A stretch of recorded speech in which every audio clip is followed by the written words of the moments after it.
Hello, everyone, and welcome to another webinar, this time on the topic of DeepSeek and the challenge to US technological hegemony, organized by Friends of Socialist China and the International Manifesto Group. I'm Radhika Desai. I'm the convener of the International Manifesto Group, a member of the board of Friends of Socialist China, and a moderator of today, and your moderator for today's event.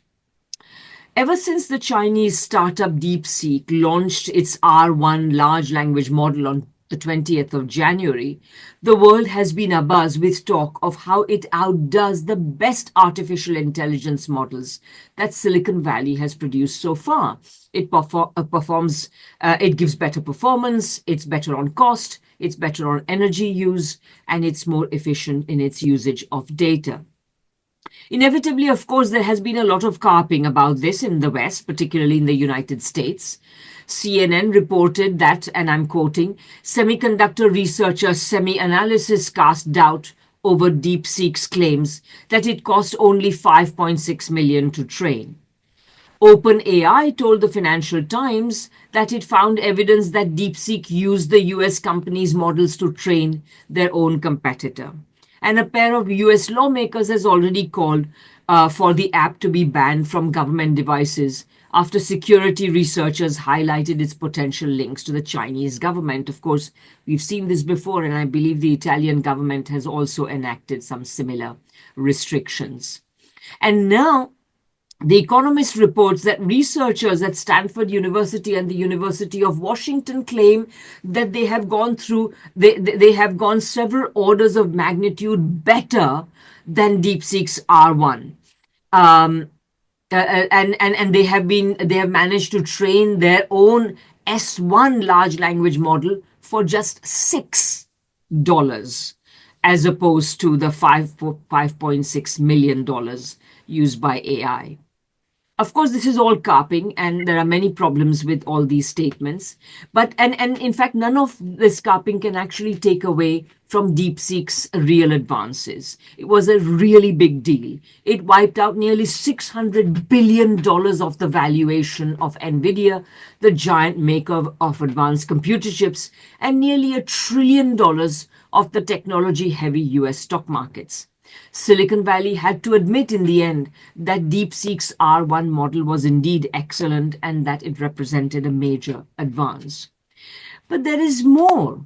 DeepSeek may have been a big deal, but it is actually not an exception. The Australian Strategic Policy Institute's Critical Technology Tracker, which now charts 64 critical technologies over the 21st century, reported last August that there had been a stunning shift, in its words, in research leadership over the past 2 decades towards the large economies of the Indo-Pacific, led by China's exceptional gains. The US, it says, led in 60 of 64 technologies from 2003 to 2007. But in the most recent 5 years, that is 2019 to 2023, for which it has data, it was leading in only 7. Meanwhile, China, which led in just 3 of the 64 technologies in the earlier period of 2003 to 7, is now the lead country in 57 of 64 technologies in 2019 to 2013. And this already represented an increase over the previous year when it had been leading in 52 technologies. So it went up within a year from 52 to 54.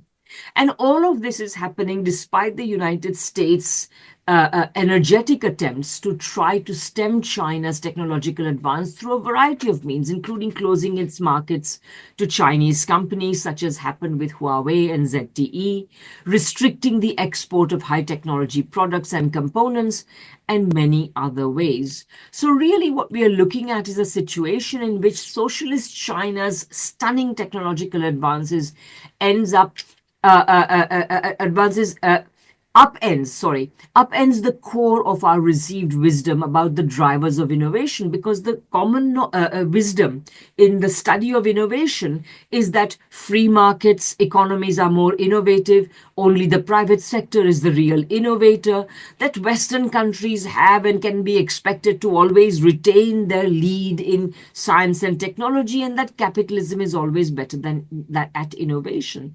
So what's really going on?